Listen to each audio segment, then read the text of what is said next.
This week, Wendy Nather of Duo Security is our feature interview. Joe Vest and Andrew Chiles. Is that how you said that? Chiles. I love the way you say that. You say it better than I do. Of what? Minis? You should just be reading this, Barry. Larry, why don't you do it? They're coming on. Joe and Andrew are coming on to deliver a technical segment on borrowing Microsoft metadata and digital signatures to hide binaries. In the security news, Microsoft is mocking Google. We're going to talk about the crack and the Raka, of course, because nowadays you have to talk about the crack and the Raka. So I'm sure we'll talk about that. Google's got a bug bounty program for its apps, and so much more in the security news this week. So stay tuned. This is Paul's Security Weekly. This is Security Weekly, for security professionals by security professionals. Broadcasting live from G-Unit Studios in Rhode Island, it's the show where exploits run wild, packets aren't the only things getting sniffed, and the cocktails flow steady. It's Paul's Security Weekly. I'm, of course, your host, Paul Asadorian. Excited to be here, as always, on Paul's Security Weekly. Hi, and welcome to the show. I totally introduce our host right now, but I've got a total awkward boner. What? Where? Oh, hey! I'm in the studio with you guys. That's kind of cool. Sounds like a plan. And we'll at least have one person listening. That's right. Just saying. Yeah, I know, and I appreciate it, and I'm glad you enjoyed your spooning with Jeff. But Hey, Actually built a new office. Oh, okay. Yeah, third baby on the way, so I needed a new office. Nice. I lost my old office. That's now the baby room. Brought to you by Logarithm's Netmon Freemium delivers real-time network visibility to quickly identify emerging threats in your IT environment. Netmon Freemium is a free commercial-grade network forensics and traffic analytics solution. You can use Netmon Freemium's powerful capabilities to search against all observed network traffic, identify abnormal traffic patterns and application usage, and quickly analyze full packet captures. Take the first step towards real-time network visibility. Visit logarithm.com/freemium to learn more and download it today. Make sure your team is prepared to fight off the latest cybersecurity threat. IT Pro TV is the resource to keep you and your IT team skills up to date. You can stream IT Pro TV's courses live and on demand worldwide, so there's no need to send staff to off-site training. Their team solution provides access to a supervisor portal for full control over your team's training schedule and group analytics. Go to itpro.tv/Security Weekly and use the code SW30 to try it free for 7 days and receive 30% off your monthly membership for the lifetime of your active subscription. To learn more about IT Pro TV's team solution, sign up for a free demo of their supervisor portal. Endgame automates the hunt for both known and never-before-seen adversaries in enterprise networks. Built on unique knowledge on the adversary's tools, techniques, and tactics, Endgame's centrally managed agent prevents, detects, and responds to advanced adversaries in the earliest stages of the kill chain without prior knowledge. Endgame, automate the hunt. And welcome to the show. But first, let me introduce you to a host that believes that crack is whack. And yes, that crack, the one with the C, Mr. Paul Asadorian. Welcome, everyone, to Paul's Security Weekly, episode 534 for October 19th, 2017. I'd like to introduce our illustrious panel of hosts before we introduce our very special guest for today. To my left in studio, Mr. Jeff Mann. Jeff, welcome to the show. Thanks, Paul. It's great to be in studio again. It is, because we smoke lots of cigars together. We put more of a dent in my humidor. Which doesn't look like a dent. No, I guess I buy more than we can smoke. So we'll try. I guess it's good than the other way around. First sign of a problem is. Yes, I wouldn't exactly say it's a problem, Bob. I have many fetish kind of things. I know. I've seen your porn collection. Headsets and headphones and cigars. And I've seen your porn collection. There's worse things. There's worse things. Yes. Mr. Larry Pesci is here in studio. Yay! And I don't know why it's it's green behind you. It's ominous. It's like an alien invasion happening behind you. It's so that when we talk about crack, He looks like a Klingon commander. It's just us in studio in terms of regular Security Weekly hosts. That's different. It is different. No Jeff today. Let's do announcements quick so we can get into this show and get to the good stuff.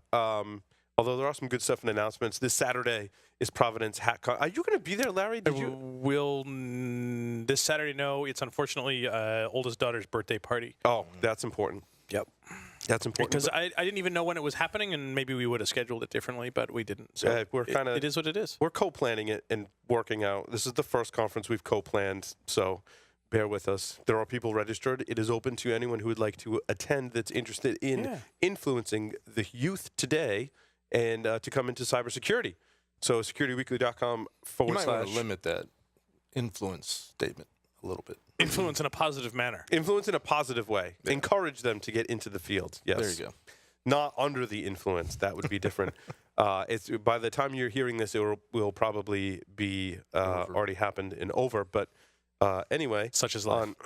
I'm excited about that. So we'll tell you all about it. Ask me if I'll be there, week. Paul. And Jeff will be there as well. That's one of the reasons why Jeff is here, other than to grace us with his presence.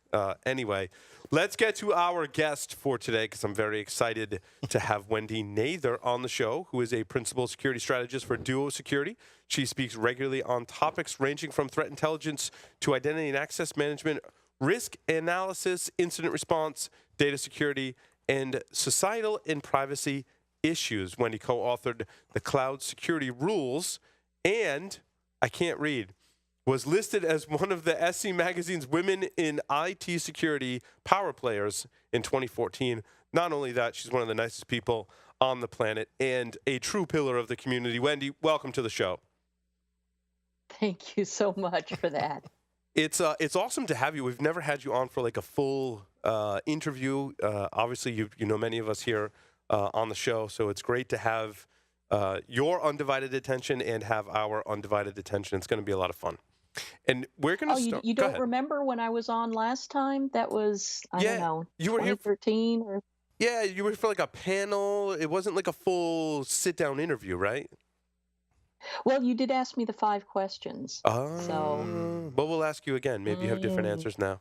Maybe you've changed your position in Ask Grabby Grabby. We don't know. I'm kind of looking forward to seeing what it looks like to have Paul's undivided attention for any measurable amount of time. I didn't say how long. My undivided is. Yeah, there's not a whole lot of undivided there attention. It goes. And there it 15 goes. seconds of undivided attention. Ooh, squirrel. Wendy, how did you get your start in information security? Oh, I don't know. I tripped and fell. It was an accident. I was working, I was managing a Unix system administration group in Zurich for Swiss Bank Corporation, which is now part of UBS. And at that time, they decided to outsource all their IT operations to Perot Systems. And I was on a task force to try to figure out how we could do this without violating Swiss banking law.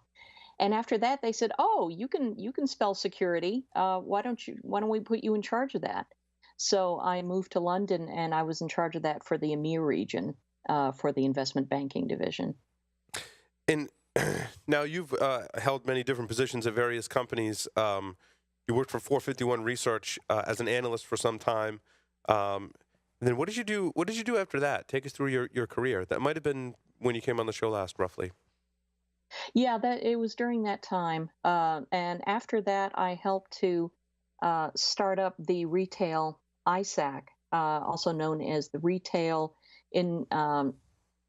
Cyber Intelligence Sharing Center, RCISC, which is really hard to pronounce. So I just say the Retail ISAC. And Gotcha. I did that for about 18 months. And then somehow I convinced Duo to let me come over to them. Yeah, Duo's a pretty nice company, popular company. Mutual friend, Simple Nomad, of course, has been there for some time as well. So, otherwise known in professional circles as Mark Lovelace. Mark Lovelace, yes, yes. Caught up with him at DerbyCon. Spent a lot of time with him at DerbyCon. Yeah. So, so Wendy, what are you doing for Duo Security? Well, I am doing a number of things. As you mentioned, a lot of speaking. All sorts of creating videos, inside sales training, writing white papers, talking with CISOs about what their issues are, and basically anything they give me to do. I have been known to booth babe on occasion. Sounds like an when evangelist. they were really running short of people. It sounds like an evangelist role. That's kind of what I did for Tenable, and they called me an evangelist, which is just a terrible title. Yeah. It's if you say evangelist, people think that all you do is marketing, whereas I do work on the product strategy side as well. Yeah. No, that's awesome. So what kind of topics are you speaking about? You mentioned you're doing some presentations and speaking. Well, one of the big things for us is talking about Google's Beyond Corp model. I don't know if you guys are familiar with that at all. I am not. Please do Um, tell. well, obviously, after the Aurora attacks, Google and other companies that were affected by that, everybody realized the problem that they had. Their perimeters were hard and crunchy, and their insides were soft and chewy. And the Jericho Forum had been talking about deperimeterization as early as, I think, 2003, but nobody really figured out a good, repeatable way to go about it. So Google, put their hundreds of engineers on it.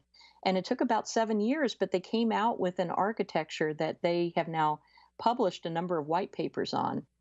And it, the principles behind it are basically making not getting rid of the perimeter, because you're never going to get rid of your firewalls, but making it not the only thing that you're relying on for access control.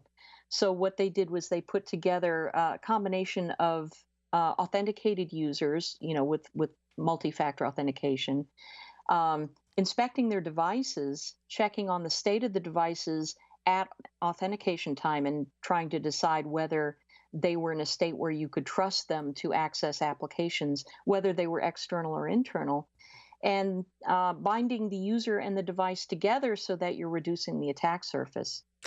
Wendy, I want to go back to, it's a topic we talk about, and when I worked at the university, we would have all these network worms running around, and we came to this conclusion that largely as an industry in university IT and security, that we have to validate the state of a machine before it can connect to the network, because if it does bad things, it spreads like wildfire across, back then network worms. This is before XP, SP2, turn on the firewall, or SP3, turn on the firewall by default. Was it SP2 or 3? Anyway, one of those turned the firewall on by default. Yeah. And when we started down doing those, the path of doing those projects, we're like, wow, this is really hard. And a lot of places kind of threw in the towel. And even today, when I talk to penetration testers that encounter this in tests, they're like, maybe 1% to 3% of our clients do this effective, and it helps, it slows them down. So my question is, why don't more people do it? And why is it so hard? And what can we do to make it easier? Well, I think you just said a few things on why it's so hard. And first of all, if you're looking at the whole stack and trying to do that at once, that makes it very hard. That was difficult even for Google. They had to do it in tiers and approach it. I did it. I did. They were crying. I was in tears when I was trying to do it too. Yeah. Yes. Yeah, exactly. So it is very difficult. And what we ended up doing at Duo was doing a commercialized version of this for those companies that are not Google, but basically we are doing it at the application layer. Mm-hmm. Now, if you hear discussions of things like the phrase zero trust networks, that's more network centric. When Google talks about it, it's pretty much full stack. What we decided to do was focus on a slice on the application layer, so that ideally, once you did this for all of your applications and you authenticated your users and your devices, you wouldn't have to care which network they were on anymore. And you wouldn't have to care which network the applications were on, because they were having to pass the same tests, the same security tests each and every time. So that's the theory, and the practice behind it is what we're working on now, with the customers that have already signed up for it. Now, in this context, Wendy, are you talking about the user authenticating to the application authenticating to other applications, or both? We're talking about the user authenticating the user, authenticating the device. And part of what we do is we look at the hygiene of the device and say, you should at least be up to date on your software. You should not be using, Edge or Internet Explorer. We hate that. We're going to set a bunch of policies that you have to fulfill for you to access our application. And For example, if you're looking at an employee directory, we might not care what device you're using. You can use your own phone. But if you're going to be an ERP admin, we need you to use a corporate-owned device, and we need to mark that as a trusted device. And it has to be up to date, and it has to have a lock screen, and all not that be kind of running stuff. Android. You can say that. Yeah, absolutely. If Android is not one of your things, then yeah, absolutely. Unless you're running it on a Pixel or some other device that's supported. Which I'm excited. My new Pixel's coming in, hopefully soon. I hope it's bigger than a Pixel, because that would be really small. It would be a very small screen. Yes. Sorry. See, there's Oops, our I ADD dropped it. again. There's that undivided attention. There's that. Jeff, do you have questions for Wendy? Yeah, I'm glad you're here to keep us on track, because last week with Jack, we It were wasn't Jack keeping you on track. we were way off. Jack does a very poor job of keeping us on track. And we would have thought that he would have. Nope. No, we wouldn't have thought that. Do I have questions for Wendy? Yes, you have the floor. Yeah, come on, Jeff. Well, I wanted to go back to something you were saying, but then Paul distracted me. I'm good at that. What's the difference between what you're describing and something like what's traditionally known as role-based authentication? Or is it just sort of a similar? Yeah, I mean, RBAC is completely user-centric, and I have my own arguments with RBAC. It's difficult in a dynamic environment to make that work. But this is a combination of tying the user to the device. So even if they get primary authentication, even if they somehow manage to get the second factor, if they're not using the actual device, they still can't access the application. Gotcha. So you're really kind of using 3 factors. You can add more. You have to come from certain geolocations. You can set a number of policies to restrict how your users can access it on an application by application basis, which is the other thing that differentiates from what we're used to with firewall and VPN and so on. Cool. I remember what I wanted to ask. In terms of the hygiene, my first thought was, well, if they're not up to speed on a certain application or something they're trying to run, you don't let them on, but they're trying to get on the network. So how do they do the updates? Do they have to go off to some other network somewhere to do that? Or are we assuming that they're at some level of network access already? Yeah, again, it depends on how you're exactly doing this. The way we do it is we concentrate on the application layer. So, wherever your user is, whether they're on the internet or on an internal network, yes, they do need to update, and enterprises can decide where they want the user to go to get those software updates, but they can't access the application. They can't finish authenticating until it's not network access; it's application access. Yeah. Is there any kind of bypass, like we'll let you on, but the first thing you have to do is run the update type of thing? Oh yeah, you can put in a grace period. You got 1 week to update. You've got a month to update.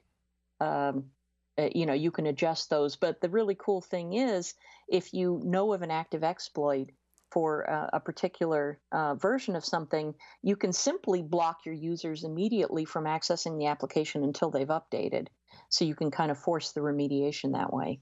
But you certainly don't have to, and users, really don't like being blocked. So it's up to you how you want to craft those policies. Users don't like being blocked, and they like to find ways around Yes. the restrictions. Absolutely. But I can't get to Facebook.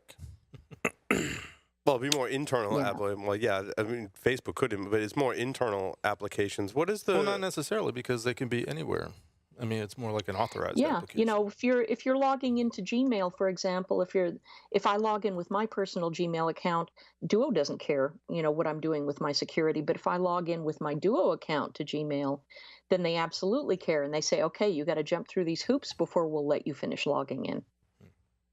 And is this strategy, Wendy, is this being widely adopted by the enterprise? How do they feel about putting this kind of on the users and somewhat losing a little bit of control? Because traditionally, IT has control of the systems. Now they don't, and the control is with the application. How have they been doing with this transition? Is it something that's being widely adopted? Have they kind of come to terms with that they don't own these devices anymore? It really depends on the vertical, but one industry that or one vertical that really has been dealing with this all this time is higher education, because they only have a very few systems that Yeah. they actually control, and the student and faculty bring in their own things. So it actually is more embracing the reality for them, and they're perfectly happy with it. But yeah, it does depend on what kind of organization you have as to how they're adopting it. Even really large, some of the largest companies are trying to figure out how to follow Google's example, how to implement it themselves. What, in your opinion, are some of the shortcomings to this strategy, Wendy? Well, you said earlier, that it's hard to do, especially if you're building it from scratch. It took Google 7 years, and it depends on how much of a legacy base you have. How many different protocols you're having to do. There are large organizations that have thousands of applications they would have to try to do this for on an app by app basis. So we definitely need to, design a way to be able to migrate these applications, much faster, maybe even in an automated fashion. Mm. It seems to me like it could almost be implemented independent of the application if there was some kind of proxy between the user and the application to implement this control. I mean, largely that's what NAC was, right? It was a proxy between the user and the rest of the network. Yeah, exactly. That's what Google came up with, their centralized access proxy. That's what we have. A number of other companies are doing it the same way. You do need to have the same access proxy making decisions regardless of where the user is, because if you start distinguishing between the user being outside the perimeter and inside, then you're kind of back where you started from. Now, Wendy, someone on a similar topic of two-factor authentication, I read a great article that was a case study of a university that had adopted Duo's technology, and they had rolled out two-factor authentication and claimed it was widely received by their audience. When I talk to people about two-factor authentication, and I talk to my neighbors and my family and friends, and I say, well, they'll talk about, well, I got this Facebook message and it wanted my password, whatever. And I'm like, well, you really need to use two-factor authentication. And it just kind of slips out. And I'm like, they probably have no idea what I'm talking about. And then I see the look on their faces. I'm like, damn it, that was a missed opportunity. Now I got to back up and explain what two-factor authentication is. And admittedly, sometimes I do a bad job of that. So how do we get two-factor authentication or multi-factor authentication into the mainstream as this conversation kind of comes on the heels of Google's announcement to offer that advanced protection for certain accounts? Yeah, it's a difficult thing, and that's what that's what Doug Song and John Oberheide had tried to do, at the very beginning when they came up with the idea of the push as two-factor authentication instead of copying the little numbers from one screen to another. To make it much, much easier for users, because any amount of friction they start, complaining about. But we even have a voicemail, I think, on our website from a doctor who called his CIO and said, well, I guess it was a good idea for you to switch to this. This is much better. Thanks. Click. Because, Wow. they're going from exam room to exam room to exam room, every 15 minutes. They don't want to have to two-factor in all the time. Right. It's funny. I've had several conversations over the last couple of weeks about two-factor authentication, multi-factor authentication, and invariably, very quickly in the conversation, the complaints come up having to do with, but what if my phone's not with me? What if my phone's upstairs? What if my phone's For in me, the car? it's my YubiKeys attached to my backpack, which is upstairs, Right, away but- from my office. Yeah. But my point is, it seems like there's this perception that two-factor authentication in this era automatically involves some sort of application that's running on your phone, which I understand. I guess that's where most things are going. But, I was happy with a fob or a dongle. But What about a body part? But that would work too. No body parts. No? Nope. Why no body parts? Larry? Because They can if, be reproduced. They're stolen. if that gets compromised, you only got so many body parts you can It's use. true. It's true. Yeah, I only programmed one finger into my new Android phone because I don't want to lose 10 fingers. Right, exactly. Right. I usually do at least one on each hand because inevitably I have an injury that makes me put a Band-Aid on one, and then I can't use it so I do sometimes anyway. There's always other Is there parts, a question for Wendy? There's in also this? other parts of your anatomy, like the tip of your nose. I have another question for Wendy. Yeah. If I can remember it, because we went off. You know, it's the first sign when you start forgetting things, Jeff. What's that? There's two things. Oh. What's the second one? I don't know. I forgot. Well, while you're thinking, Jeff, I'm a really big fan of using whatever factor appeals to you at the moment, which is why if you have a whole bunch registered, there are days when I can't be bothered to reach, 3 feet away from my phone, and we also support YubiKeys. So, I just do the tap at that point. I know there are going to be a lot more innovations, even reducing that friction. So if you just roll your eyes in the right way, you'll authenticate. I don't know. So it's sort of a two-part question, maybe variations on A multi-factor question? It's a multi-factor question. I was thinking about, I like the idea that everything's application-based and that alleviates a lot of issues. I'm wondering, how much education have you had to do for your customers of getting them to think about what type of access you want to allow to which applications, or is it just kind of a blanket thing? And sort of the second part of that is, I've been going around talking this year about how we need to maybe go back to the old days of data security and learn some of the lessons that we've never seemed to learn from the way the DoD did it, the way I learned classically. And a lot of that revolved around understanding the value of data, understanding who needs access to what data and where and for how long. And actually, you mentioned higher education. We had, when I was at Tenable a couple of years ago, we did a webinar for higher education. We had a couple of CISOs on. Randy Marchini was one of them. And he was talking about how he's abandoned years ago the idea of network controls, and he focuses entirely on the data, where the data is flowing, and protecting the data at endpoints on systems, which sounds like a variation on a theme of what you're describing. So, how does any understanding of data security, data classification play into, if at all, with what you guys are doing? And then, the first part of that was, how much do you have to teach your customers how to implement this appropriately and not just kind of give everybody access as long as they've done the access, but does everybody at the company need to have access to all the different applications? Yeah, well, that's the good thing is that, you can do this on an application by application basis, and it really does rely on, that customer's threat model and their risk appetite and how well they understand their users and what their users are going to put up with. So, we talked about doctors before where, they have very low tolerance for any kind of friction. It really depends. It's a combination of what you want to set, what you think is most likely to happen. Where do how large do you think your attack surface is currently?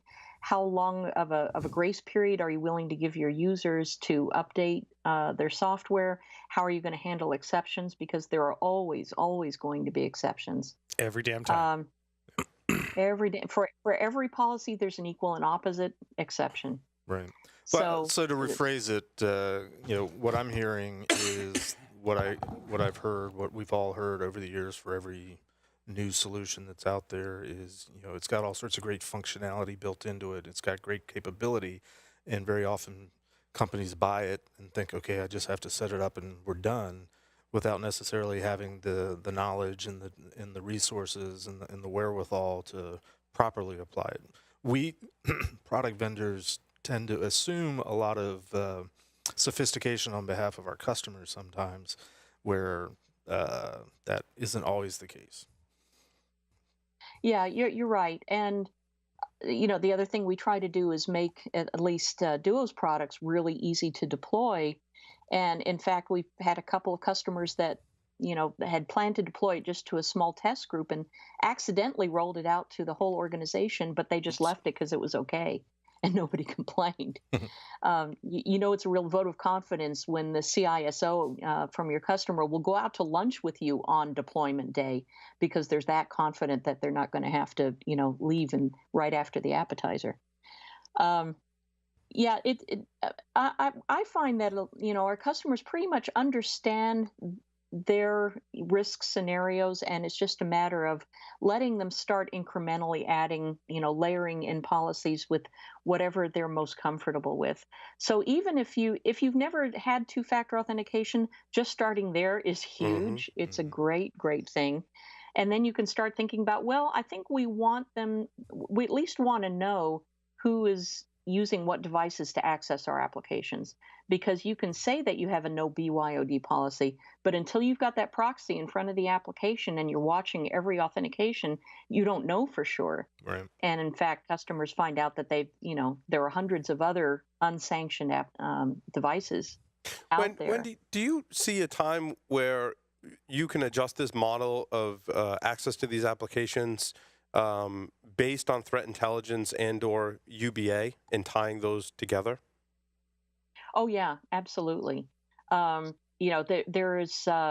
are things that you can do. Even today, if you are looking at authentication logs, for example, if you're seeing just an unusual number of authentication events when usually it should just be one per person, you can immediately start reacting to that. We're adding additional analytics, and of course, coming from the retail ISAC, I'm a big fan of threat intelligence. And I think it's important there to be able, if you do have reliable threat intelligence, to be able to go in and say, okay, we believe that this is being exploited right now, by our peers, and so we think they're heading for us next. Let's just tweak this one thing and just say you got to update this particular plugin, or we've been tolerating Flash up until now, but now we're just blocking it.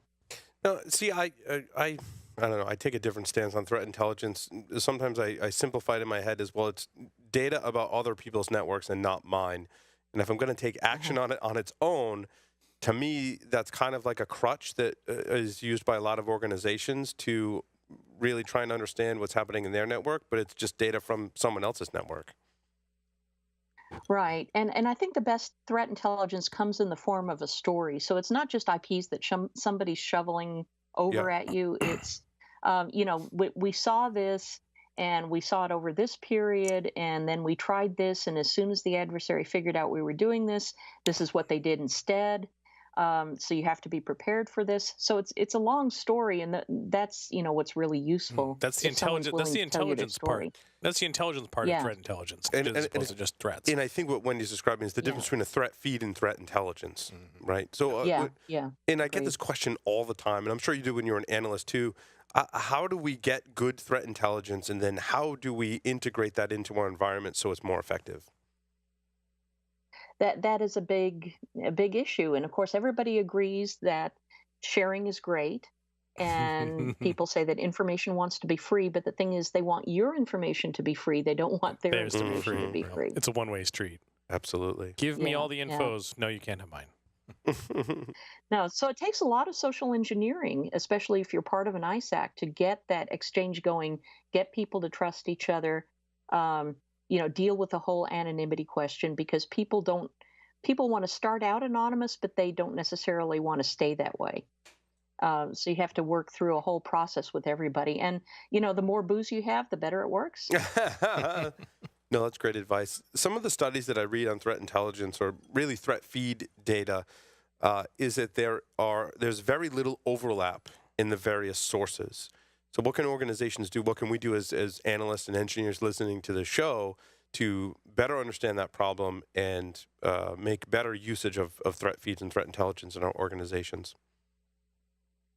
I think you have to first start with your own research and decide, first of all, who you think your peers are, because they aren't necessarily the same ones in your industry. Who is facing the same things that you are, who's able to has the same capabilities to react that you do, so that they can recommend something and you'll actually be able to do it. And then go out and find the people that you think know what they're talking about, because you can get a whole feed of stuff in, but if you don't know or trust the source, you're not going to want to spend time processing it. So pick very carefully your threat intel sharing partners. It's interesting. Can you give some examples of things other than companies in your industry that are indicators that they might be a company like yours? What are some sort of telltale signs? That's good. I mean, it depends on how you want to compare things. I remember, I think it was last year's Verizon DBIR, or maybe the year before, where they discovered that small to mid-sized banks had a risk profile that had much more in common with retail than it did with large financial institutions. So, looking at your risk profile, who's likely to be, attacking you, what assets you have in play, your geographic distribution, your level of control over, the assets that you're trying to protect and the users, um, all sorts of things. So if you're, for example, if you're a telco, you exist to connect people. You exist to make things work. And so anything that is going to block that is something that your management's not going to let you do very readily. Whereas on the other hand, if you're, an educational institution, any kind of censorship is, going to, somebody's going to start yelling about free speech. So if you find companies that are in the same sort of situations that you are, and you can compare notes on the same level. I'm actually doing some research right now to try to figure out what those additional criteria could be so that you could identify peers outside of your industry vertical or your revenue numbers. Interesting. Larry, questions for Wendy? I got nothing. Got nothing. I got nothing. Like usual. I got another one. Go ahead, Jeff. So, you mentioned retail. Obviously, you came from the retail. Oh, I know. I had the PCI discussion with Jeff. Here it comes. Here it comes. Should've That's good. We hadn't checked that box yet. So. Out of curiosity, what if any of the PCI requirements areas do you guys think that you cover or claim to cover or actually cover? I'm trying to be positive. Well, I was going to say some of it. I can say what I think we cover, and I know what our head of compliance will say that we Right. definitely cover. Sure. But So let's Let's at the go end with of what the day- you say. So let's qualify that. This is Wendy's opinion. Wendy's opinion. Yeah, my opinion. But I was going to say at the end of the day, what really matters is what the customer thinks we cover, because there's still so much interpretation in there.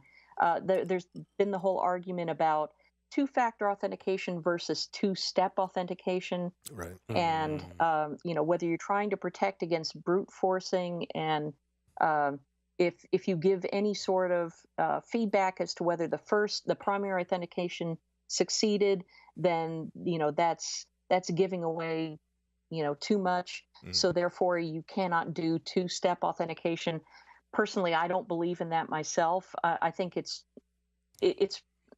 really impractical to make a user try to stumble through two steps of authentication and try to guess what they got wrong. Right. It's frustrating. It's very expensive from a support point of view. So, I could go a few rounds with PCI folks or NIST folks or whoever you want to line up, and we're always going to have differences of opinion. I think what really matters is, are you using a standard product for two-factor authentication? What does your QSA think? What does your auditor think?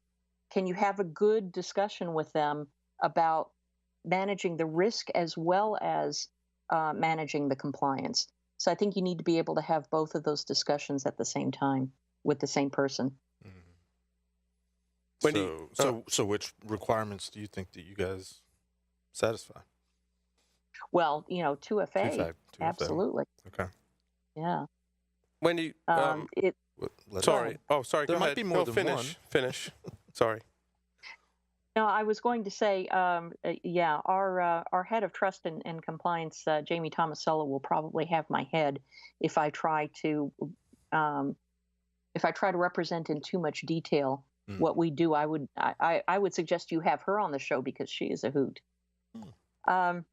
Again, for a lot of this, especially this newish paradigm of Beyond Corp, will probably be unsettling to people who are used to thinking in terms of perimeter and inside and an outside. So what we really need to do is a lot more education on what risk scenarios this new architecture is addressing, and then see if that maps to what people currently think of as compliance, or whether there need to be changes made.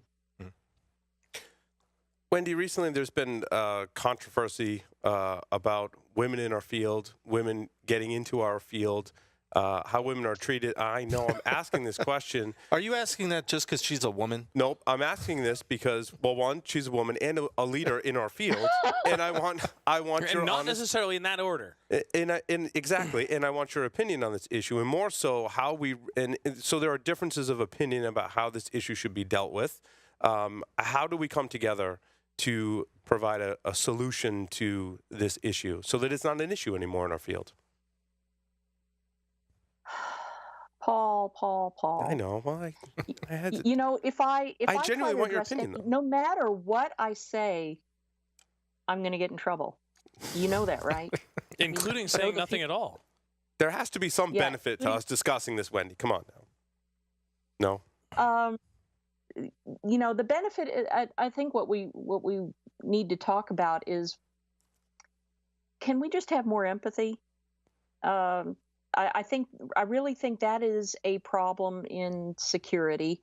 It's especially difficult when you're trying to design a product that is easy to use and effective, and is usable by any type of person, whether it's, you know, your 2-year-old kid, or whether it's your dentist, and you know, people all around the world living in different circumstances with different varying degrees of understanding of the technology. I think, you know, that just improving the level of empathy that we have will help a lot of these misunderstandings. And, you know, I've been through stuff. I know a lot of women who have been through stuff. I know guys who have been through stuff. If we could just stop denying that it's happening, I think that's a big step forward. Controversy aside, the numbers don't lie, Wendy, about the percentage of women versus men in our field of security, and to a larger extent IT as well.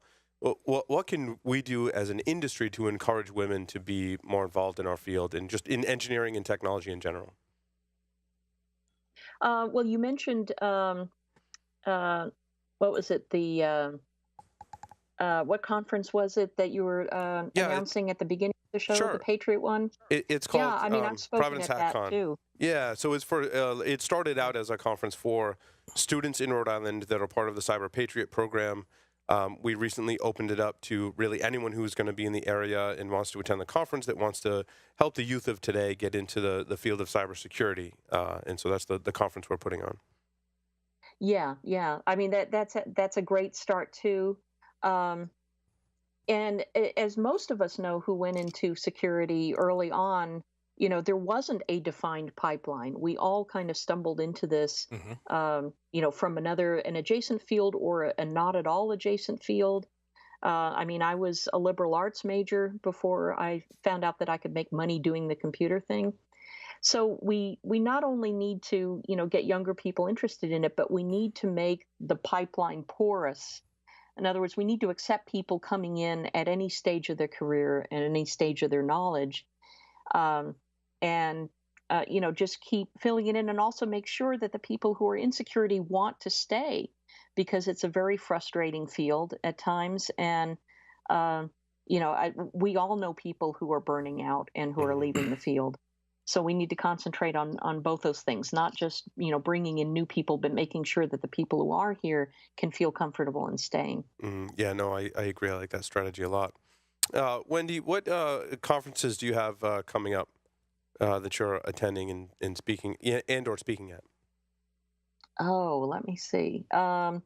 Well, unfortunately, I'm going to miss O'Reilly's security conference. That's what Jeff. We're sending Jeff to. We just had this conversation earlier that Jeff is attending that. I thought I saw your name listed. This must be late breaking news. I'm kind of a programming committee person. You know, I don't know. They let me hang out.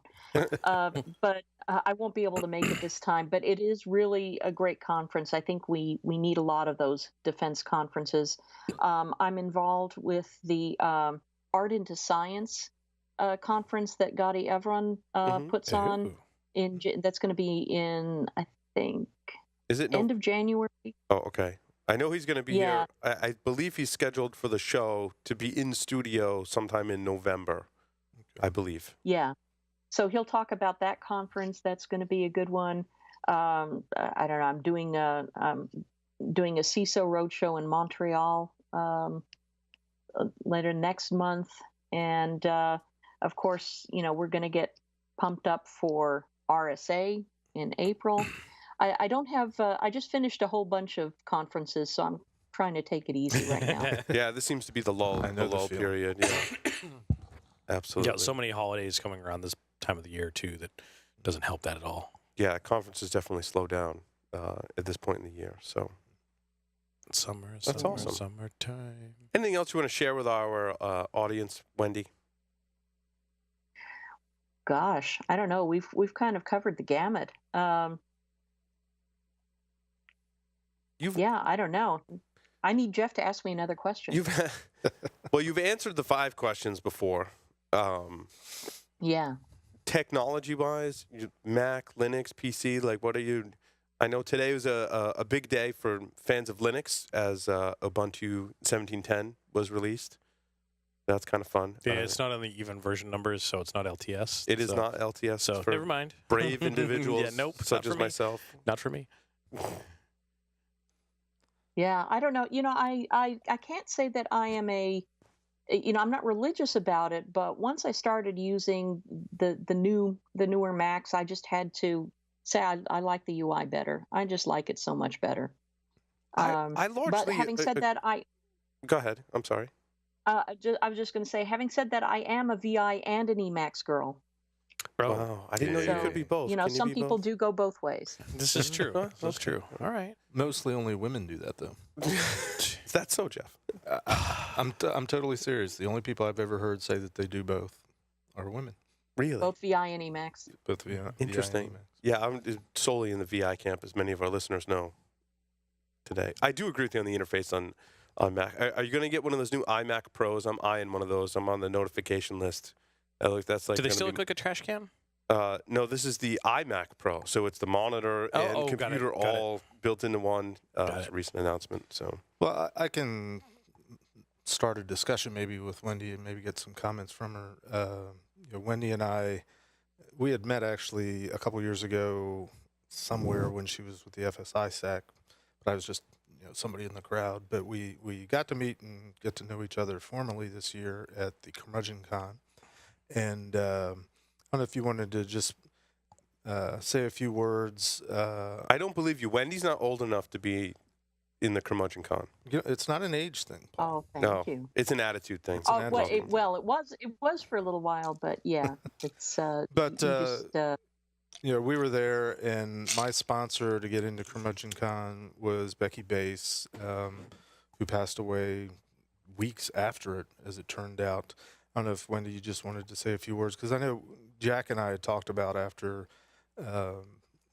Becky passed on that, there's a need for us older curmudgeon-y people to just, really get serious about passing on the knowledge, the education, promoting this thing we call security. I don't know if you had any thoughts or comments or wanted to take a moment to reflect any about yeah, Becky. I was not. I was kind of sponsored into Curmudgeon Con by SPAF, so I did not have the privilege of knowing Becky except over those dinners where Right. Okay.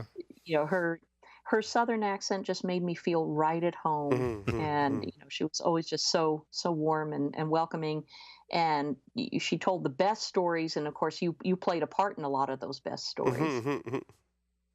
And actually, I do have a question for you guys. As you know, or as you may know, at O'Reilly this year, at the O'Reilly Security Conference, they're going to announce a Pioneer Award that in honor of Becky.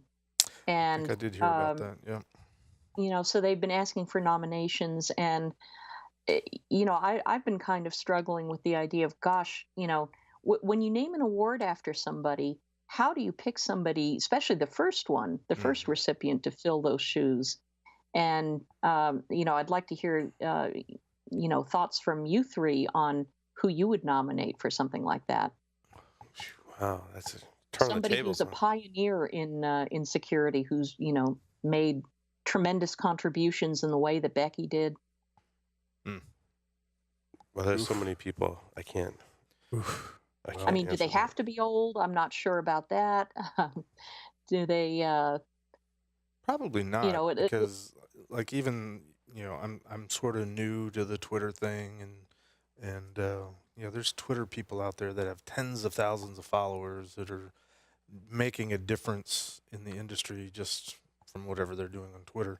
And I know a lot of them are younger, so I mean, does the award have any type of criteria that they've published in terms of the qualifications other than pioneer and someone that's done a lot? Or is it just... Yeah, they do. I have to look it up again. But they did have a short description of somebody who's had a big impact. But basically, I'm kind of thinking, is it somebody who Becky would be happy to have following in her footsteps? And I know a lot of people who would fit that mold. From my perspective. Right. But when you mentioned, lots of tens of thousands of followers and making a huge impact and reaching out to all sorts of people, one of the first people I have to think of is Hacks for Pancakes, Yep. Leslie. Wow. Yep. Because she has reached out to veterans, she's reached out to newbies, she's, she just has done so much, and she's such a multi-talented person. And yes, she is younger than me, and I'm perfectly fine with that. Yeah, when I think of it, when you hear about these awards in different, industries, categories, and you think, wow, that's a really cool award. And then when you see whoever they do come up with, it's always kind of a, oh, yeah, that's a no-brainer. Yep. But getting there is sometimes hard. I mean, I would say Katie Mazouris would come to mind. We recently interviewed her. She was, next on the list. Yep. So and we interviewed her at DEF CON. Josh Klarman. And I didn't, in Katie specifically, I didn't realize like how much of a deep technical background that she had early on in her career, and then to make that transition into affecting policy today would be one reason why Katie would get my recommendation. I'd go along those lines. Somebody like Josh Klarman, as well. And Allison Miller at Google. She's done so much foundational work in risk and economics. And working all the way through to safe browsing. And Allison is on my short list of guests to be on the show. I'm glad you reminded us of that. You should get her. The name is escaping me. The gentleman that came on that talked a lot about the metrics that Jack was really happy to have on. There's a couple books. Really many of Jack's recommendations for the show. Brian Snow was one of Jack's recommendations.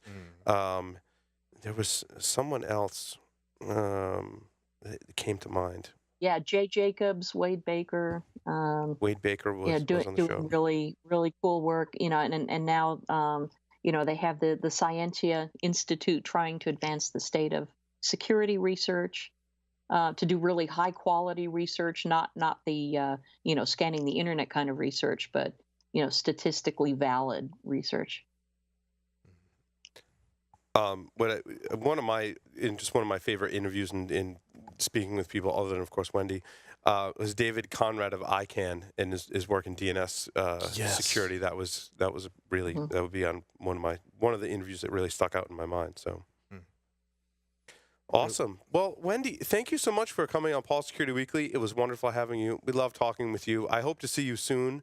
At a conference. Maybe RSA might be the next time we see each other, but we got to make it out to Austin, as we were just talking before the show. What an awesome community in Austin there is representing security. Yeah, please do. We're going to be moving into new offices in December, so come on down for a housewarming party. That'd be awesome. Wendy, thank you so much. Thanks. With that, we're going to take a short break, come back with a technical segment, so stay tuned. Don't go anywhere.